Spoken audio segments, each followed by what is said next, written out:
everyone, this is doctor Sunanthi and welcome to cyclic blogging. तो आज हम ईसीटी को समझने की कोशिश करेंगे। पिछली वीडियो में हमने आरटीएमएस, जो एक मोर और लेस मॉडर्न टेक्नोलॉजी है साइकेट्री में, उसके बारे में बात किया था। पर ईसीटी बहुत सालों से चला आ रहा है। Most of the hospitals India में जो अवेलेबल है वो ईसीटी प्रोवाइड करता है। आरटीएमएस बहुत कम हॉस्पिटल्स में प्रोवाइड होता है। यहाँ पिछले वीडियो में मैंने कौन से हॉस्पिटल्स में इंडिया में अवेलेबल होता है उसके बारे में बात किया है। आप ये वीडियो चेकआउट कर सकते हो अगर आपको उसके बारे में जानना है। अब बॉलीवुड ने एक सॉर्ट ऑफ मिसकंसेप्शन बना रखा है ईसीटी के बारे में। ये एक वीडियो है जिसमें आप देख सकते हो कि ईसीटी कैसे दे रहे हैं, उन्होंने दिखाया है। तो ये एक गलत डिपिक्शन है ईसीटी का। इसमें आप देख रहे हो कि जो आदमी है वो जागा हुआ है, उसके आँख खुले हुए हैं, उसको ईसीटी दे रहे हैं और वो ऑलमोस्ट डर के मारे कांप रहा है, ऑलमोस्ट चिल्लाने की हालत में है। तो ईसीटी जो है ऐसा नहीं दिया जाता है। मोस्ट ऑफ द मूवीज में ईसीटी को एज अ पनिशमेंट दिखाया गया है कि एक चेयर में बिठाते हैं, उसको डालते हैं, वो ऐसा कांपता रहता है और कभी कभार उसकी डेथ भी हो जाती है। इसको शॉक थेरेपी बोलते हैं। तो ये सब जो है ईसीटी के बारे में कंप्लीटली मिसकंसेप्शन है। अब आप ये वाला वीडियो देखिए। इसमें आप देखेंगे कि जो लड़की है ये लेटी हुई है बेड में, ये सेंस में नहीं है अपने। क्यों? क्योंकि इसको एनेस्थीसिया दे रखा है। तो एनेस्थीसिया क्यों देते हैं? ताकि एक कामनेस आए पेशेंट में और इसको मसल रिलैक्सन, आपके जो मसल्स है वो कम्प्लीटली रिलैक्स हो जाता है। तो जब ऐसा शेक होगा तो उसमें फ्रैक्चर वगैरह बोन्स में होने के चांसेस बहुत कम हो जाता है।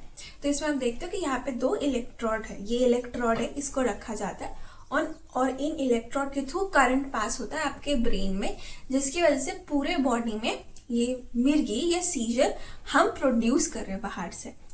तो ऐसा क्यों करते हैं? क्योंकि देखा गया है पेशेंटों में कि अगर आपको सीजर या मिर्गी का दौरा आता है तो आपके जो साइकेट्रिक सिम्टम्स है, हो सकता है कि वो स्किज़ोफ्रेनिया के सिम्टम्स हो, डिप्रेशन के हो, सुसाइडल थॉट्स हो, वो कम हो जाते हैं। ठीक है, तो इसीलिए हम बाहर से सीजर प्रोड्यूस कर रहे हैं। तो ईसीटी देने का प्रोसीजर क्या होता है? पहले डॉक्टर जो है या तो आपसे या फिर आपके जो गार्जियन है, आपके मम्मी पापा हो सकते हैं, आपके हस्बैंड या वाइफ हो सकते हैं, उनसे सिग्नेचर लेते हैं कि आप परमिशन दे रहे हो। उसके बाद आजकल जो ईसीटी दिया जाता है उसको मॉडिफाइड ईसीटी बोलते हैं। तो साइन लेने के बाद अगले दिन या जिस दिन भी आपका ईसीटी शेड्यूल है, सुबह खाना या पानी नहीं लेना होता है। क्योंकि सीजर होगा तो वो ऊपर से निकलने का, एस्पिरेट होने का चांस रहता है। तो सुबह खाना नहीं खाना है, तेल वगैरह कुछ नहीं लगाना है माथे पे, पानी वगैरह नहीं, गीला नहीं होना चाहिए सर। फिर आपको ले जाएंगे ईसीटी रूम में। पहले जो है आपको एनेस्थीसिया दिया जाता है। ठीक है, उसके बाद जो है आपका मसल रिलैक्सेंट दिया जाता है। क्यों? क्योंकि अगर पहले मसल रिलैक्सेंट दे दिया तो आपको ऐसा लगेगा कि पैरालिसिस जैसा हो गया, आप कुछ हिल नहीं पा रहे, कुछ नहीं कर पा रहे। इसलिए पहले एनेस्थीसिया देकर आपको सुला देते हैं। उसके बाद मसल रिलैक्सेंट देते हैं। जब आप काम डाउन हो जाओगे, जब आपका सेंस नहीं रहेगा, उसके बाद जो है जो साइकेट्रिस्ट है या जो साइकेट्री रेसिडेंट है ये ईसीटी आपको देता है। हार्डली जो है 5 मिनट्स हार्डली का प्रोसीजर है, बहुत ही कम। जो ड्यूरेशन है वो ऐसा 20 to 30 सेकेंड्स का सीजर आता है, वो नोट डाउन करते हैं और उसके बाद आपको एक रिकवरी रूम में ले आ जाता है। जो एनेस्थीसिया है वो कम ड्यूरेशन का होता है। वहाँ पे रिकवरी रूम में ले जाने के बाद धीरे धीरे आपका सेंस आता है, फिर आपको वापस आपके वार्ड में लिया जाता है। इसीलिए जो है यूजुअली इंडोर, मतलब आपको एडमिट किया जाता है हॉस्पिटल में, उसके बाद दिया जाता है। ऐसा ओपीडी प्रोसीजर नहीं मिलता है यूजुअली। फिर आपको दिया जाता है। फिर कुछ टाइम बाद आपका थोड़ा जब सेंस आने लगता है, जब आप ओरिएंटेड हो, तो थोड़ा थोड़ा करके खाना आपको दे सकते हैं। नॉर्मली क्या होता है, ईसीटी देने के बाद ऐसा हाथ पैर में दर्द होना, थोड़ा सर में दर्द होना, ऐसा हो सकता है। तो उसके लिए पैरासीटामोल ये सब नॉर्मल देते हैं। और क्या करते हैं कि ऐसा रोज नहीं देते ईसीटी, जैसे आज दिया फिर 1 या 2 दिन छोड़ के दूसरा दिया, ऐसे करके नॉर्मली मिलता है। तो ऐसे नॉर्मली 6 to 8 ऐसा बार ईसीटी दिया जाता है। अगर नोट डाउन करते हैं कि कब तक इम्प्रूवमेंट हो रहा है, जब तक इम्प्रूवमेंट हो रहा है तब तक ईसीटी दिया जाएगा। अगर एक लेवल के बाद इम्प्रूवमेंट होना बंद कर दिया तो फिर ईसीटी देना हम बंद कर देंगे। आज की वीडियो में मैं ईसीटी का प्रोसीजर या वो कैसे काम करते हैं वो उतना मैं एक्सप्लेन नहीं कर रही। अगर आपको उसके बारे में अच्छे से जानना है तो ये वीडियो है जो मैंने पहले बनाया था ईसीटी के बारे में डिटेल में। तो आप उसके बारे में देख सकते हो, सुन सकते हो। और नॉर्मली लोगों को बहुत डर लगता है कि ऐसा शॉक थेरेपी है, क्या होगा क्या नहीं होगा, पर बहुत ही सेफ प्रोसीजर है। पहले जो ईसीटी दिया जाता था बिना एनेस्थीसिया के, वो थोड़ा डेंजरस होता था, उसमें थोड़ा फ्रैक्चर वगैरह होने का चांसेस रहता था।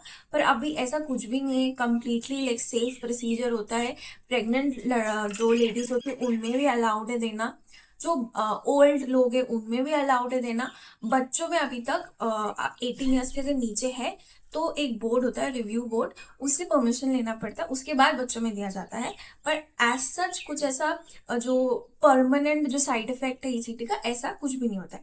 टेम्पररी थोड़ा सा ऐसा भूल गए हैं चीजें, याद नहीं आ रहा, ऐसा हो सकता है। पर बहुत रिसर्च किया गया है इसमें, और 6 मंथ्स के अंदर अंदर कंप्लीट रिकवरी हो जाता है मोस्ट, मतलब 99% लोगों में, ऐसा समझ के चलो। तो ये ब्रीफली ईसीटी के बारे में है। जो हमने पहले अपने वीडियो में आरटीएमएस के साथ के बारे में डिस्कस किया था, तो मैं एक ऐसा चार्ट लगा दूंगी आरटीएमएस और ईसीटी का डिफरेंस वो समझने के लिए। ईसीटी अभी भी मोर कॉमनली अवेलेबल है, ऑलमोस्ट काफी हॉस्पिटल्स में ईसीटी दिया जाता है, सेफ प्रोसीजर है। आरटीएमएस जो है महंगा प्रोसीजर है, और आरटीएमएस को सेफ करके रखा गया है कि जब ईसीटी भी काम नहीं कर रहा, जैसे ट्रीटमेंट रेजिस्टेंट केस हो गया डिप्रेशन वगैरह में, तब आरटीएमएस दिया जाता है। लेकिन आरटीएमएस एक ओपीडी प्रोसीजर है, आपको एडमिट होने का जरूरत नहीं, ओपीडी में दिया जा सकता है। एनेस्थीसिया देने की जरूरत नहीं है, आप अपने सेंसेस में रहते हैं। तो एनेस्थीसिया रिलेटेड जो कॉम्प्लिकेशंस होता है वो एक एनेस्थीसियोलॉजिस्ट ज्यादा अच्छे से एक्सप्लेन कर पाएगा।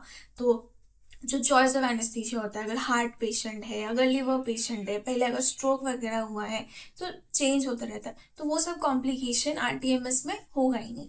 बट अगेन वो अभी तक एफडीए ने जो है सारे डिजीजेस में अप्रूव नहीं किया है, प्लस सारे हॉस्पिटल्स में अवेलेबल नहीं है, प्लस महंगा है, तो सब उसको अफोर्ड नहीं कर सकते।